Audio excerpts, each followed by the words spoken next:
এ বিষয়ে সবশেষ খবরাখবর জানাতে কাকরাইল থেকে যুক্ত হচ্ছেন মির্জা রাকিব। মির্জা রাকিব, যেমনটি প্রতিবেদনে দেখছিলাম যে ৭০% আবাসন ভাতা সহ ৩ দফা দাবিতে শিক্ষার্থীরা বিক্ষোভ করছেন এবং শিক্ষকরা কিন্তু এর সাথে একত্রতা প্রকাশ করেছেন। কি বলছেন শিক্ষার্থীরা, তারা তাদের দাবির ব্যাপারে কতটা অনড়?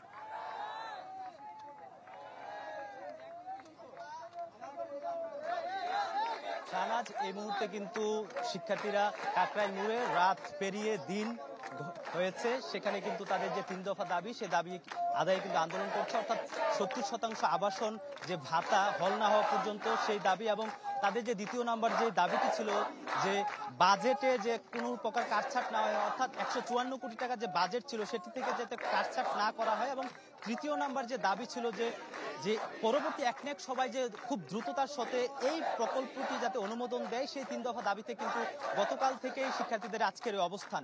আমরা কিছুক্ষণ আগে শিক্ষক সমিতির সভাপতি রইসুদ্দিনের সাথে কথা বলেছি, তিনি আমাদেরকে জানিয়েছেন যে 3 দফা দাবির সাথে তারা আরও একটি দাবি যুক্ত করেছেন, যে সেই দাবিটি হচ্ছে যে গতকালকে শিক্ষক এবং শিক্ষার্থীদের উপর যে পুলিশের যেই টিয়ার শেল এবং লাঠিচার্জ করা হয়েছিল, সেই সকল যে চিহ্নিত যে পুলিশ সদস্যরা রয়েছেন তাদের কিন্তু শাস্তির দাবিটি নিশ্চিত করেছেন এই শিক্ষক সমিতির সভাপতি রইসুদ্দিন। পাশাপাশি তিনি বলেছেন যে গতকালকে যেই উপদেষ্টা মাহফুজের উপর যে বোতল নিক্ষেপের যেই ঘটনাটি ঘটেছে তারা দুঃখ প্রকাশ করেছেন, কিন্তু একই সাথে সরকারের পক্ষ থেকে এখন পর্যন্ত এই দাবির পক্ষে বা দাবি আদায়ে কোনো দৃশ্যমান যে অগ্রগতি, সে অগ্রগতি তারা দেখতে পাচ্ছেন না।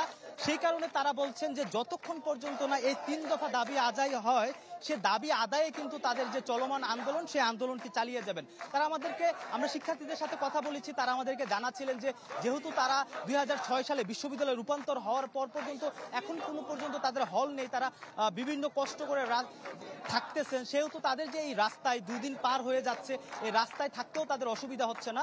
তারা বলছেন যে উপদেষ্টা অনতিবিলম্বে তাদের এই দাবিকে আমলে নিয়ে অতি দ্রুততার সাথে এই 3 দফা দাবি এবং সাথে আরো একটি যে দাবি যুক্ত হয়েছে, সে দাবি পূরণে যাতে। জি মির্জা রাকিব, আপনি খবর সংগ্রহ করতে থাকুন। ৭০% আবাসন ভাতা সহ 3 দফা দাবিতে বেশ কিছুদিন ধরে আন্দোলন করছেন জগন্নাথ বিশ্ববিদ্যালয়ের শিক্ষার্থীরা, এই নিয়ে জানাচ্ছিলেন মির্জা রাকিব।